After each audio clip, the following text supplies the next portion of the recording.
So today I'm simplifying radicals.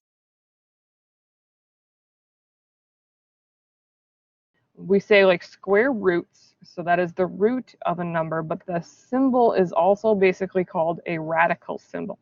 So there's a lot of, so sometimes I'll call it a root, sometimes I'll call it a radical. It essentially means the same thing. I'm going to actually rewrite because it looks so tiny on my screen. This symbol here looks very small on my screen. It is, so that's the nth root of a. So the n is a number. If it's a square root, that n would be 2, and when it's a square root, we usually don't write the number there. A cubed root would have n equals 3. Then we have fourth roots, fifth roots. So that number up there indicates what root we are. And that goes back to an exponent, which is, this is also small, a equals b to the n. So the square root is when you're basically having something that's squared and then you're undoing it. So a cube root is if you have things that are cubed and then you're undoing the cube. So a fourth root would be undoing something to the fourth power. So that's how exponents and roots are related, basically. They kind of undo each other. So I'm going to start with the generalizations about nth roots of real numbers. So basically, we have this table, a real number, whether your number is positive, negative, or 0, and then whether the root is an even or odd root, essentially. So the basic rule, what this is saying, is that you can only take even roots of positive numbers. Even roots of negatives are not a real number. So if n is even, and let's say the number is greater than 0, it's positive, we can do this. And if what's under the root, like a square root, is negative, so it's less than 0, your answer is not a real number, because you can't take a square root of a negative. Whoops.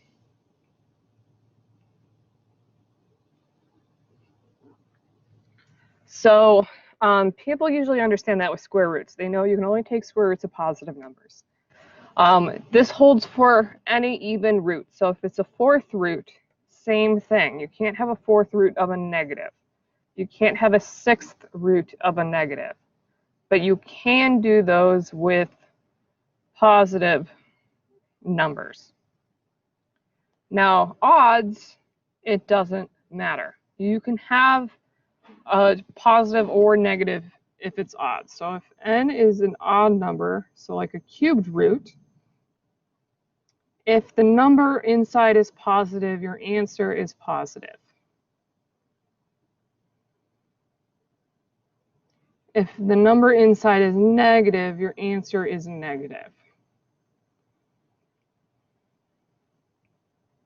So like a cubed root of a negative, and they have an example here, cubed root of 8, it gives you a -2, or cubed root of -8. A cubed root of +8 would give you a +2.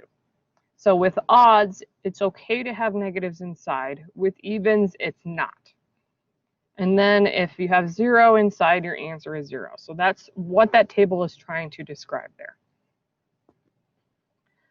Now, properties of radicals. So these properties are very similar to the properties of exponents.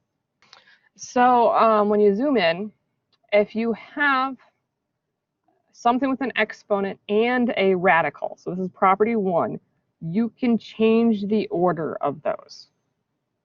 Sometimes that makes it easier to simplify. Property 2 just means that if you're taking the root of something, you can combine them into a single root. So for the example, if they're square root of 5 and square root of 7, you can multiply those to get the square root of 35. That also means you can take a number like the square root of 35 and split it up.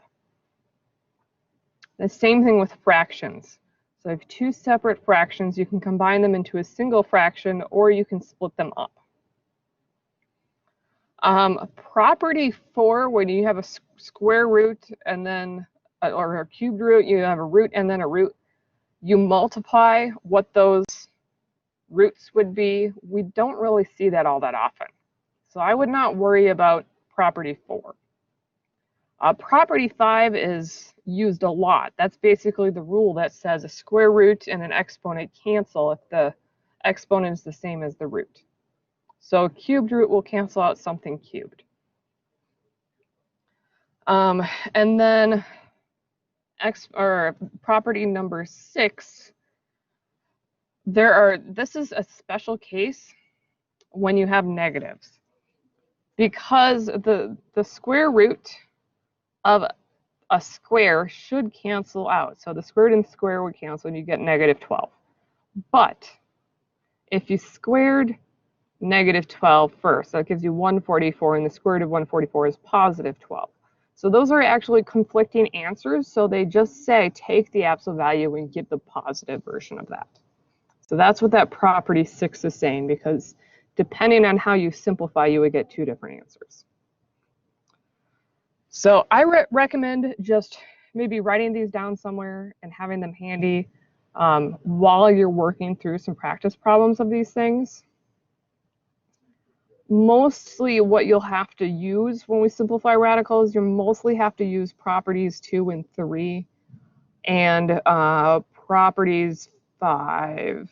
Let's see, 2, 3, and 5, essentially. Those are the most common ones that we're going to be using. So I would focus on those. But I'm going to demonstrate these through examples. So hopefully you can see how this works rather than just staring at this jumble of letters and trying to figure it out. Okay, so these are problems that I took from P.2 from the evens at the end of section exercises. So there are similar problems in the odds if you want extra practice, and those answers are available in the textbook. So that way you can always check your answers. So I'm doing the evens because those answers are not available and you're unable to check. So simplify the following. We have the square root of 12 times the square root of 3. So square root of 12, if you put that on your calculator, gets you a number with a decimal. Square root of 3, when you have it on your calculator, is a number with a decimal. When we simplify things with square roots, cube roots, those sort of things, we don't want decimals in our answer. We want whole numbers as much as possible. So we don't want to put those on our calculator. So instead, we're going to use the property where you can multiply those together, because 12 times 3 is 36, and we can take the square root of 36. So, oh, my pen did not actually write. There we go. So we're going to multiply those by combining them into a single square root, which gives you the square root of 36. And then that actually gives you a whole number. The square root of 36 is 6. And so now we have simplified that. If you did this on your calculator, generally the calculator will round. I'm actually going to see what my calculator tells me, because some calculators will round and not give you the exact answer.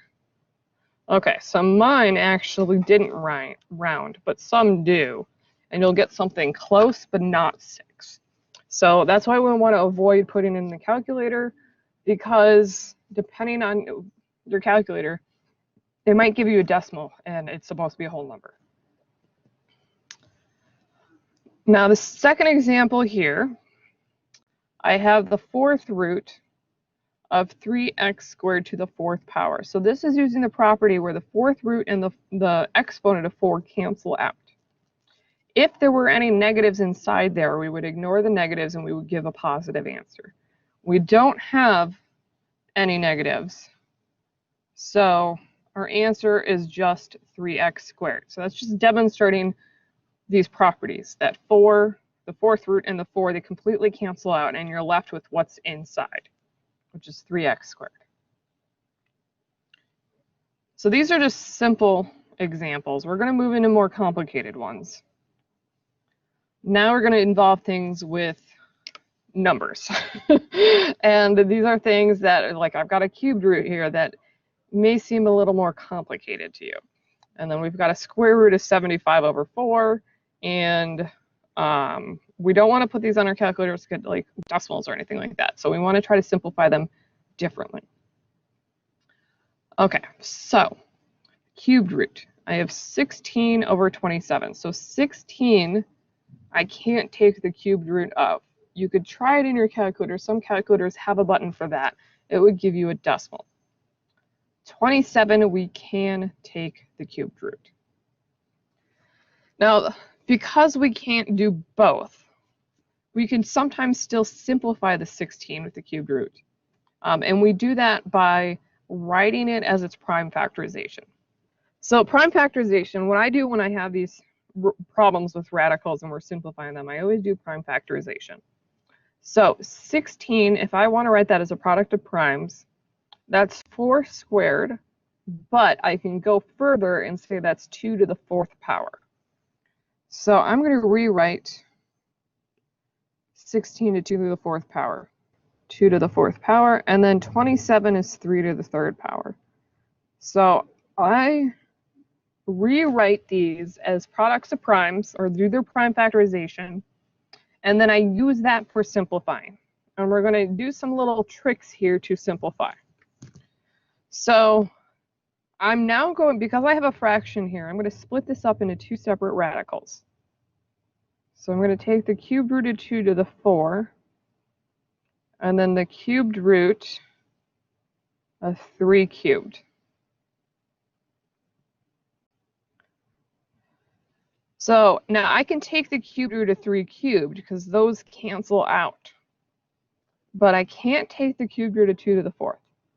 Okay, so the 2 to the 4th, I want to try to, I'm going to rewrite this in a way where I have an exponent that I can divide by 3 because of the root, the cubed root. So I want an exponent that I can divide by the number outside the root symbol, the radical symbol.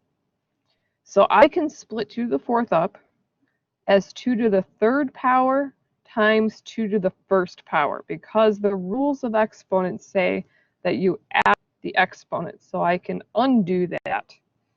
So I'm going to rewrite 2 to the 4th as 2 to the 3rd times 2 to the 1st. And then my cubed root of 3 to the 3rd, those cancel, and I'm just left with 3.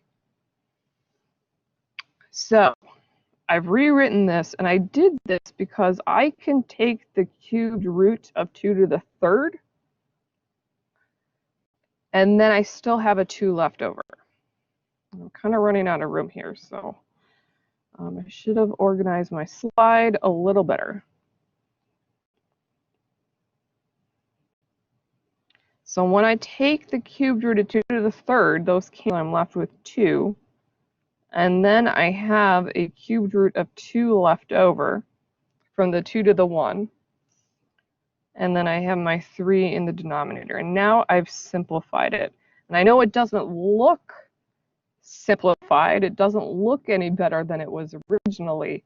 But the numbers themselves are smaller, and that is considered simplified. Okay, so I'm going to now switch to the second example here. Just kind of switch colors. So now I have the square root of 75 over 4. So I want to do the same sort of thing. So I want to do the prime factorization of 75. So I'm going to just, I know I can do this simpler in my head, but for those who may be watching this later, I want to show them how that works. So I know that 75 is 25 times 3. And 25 is 5 times 5. So I can rewrite 75 as 5 squared because I have 2 5s times 3. And then 4 squared is, oh, I should have put these on this. I'm doing too many steps at once. I do this so much in my head. There we go. Okay, one step at a time. So I'm just doing the prime factorization. So 75 is 25 times 3, which is 5 times 5, or 5 squared times 3. And then 4 is 2 squared.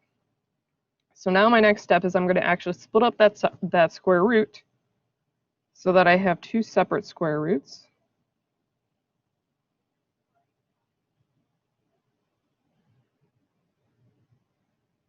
And then I can even split it up further.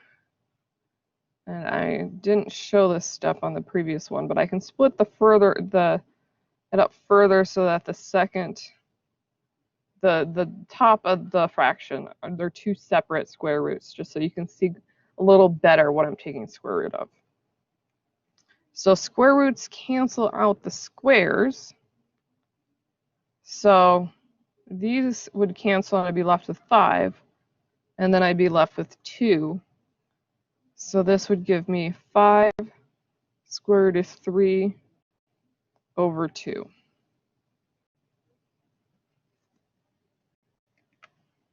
And so now that is considered simplified.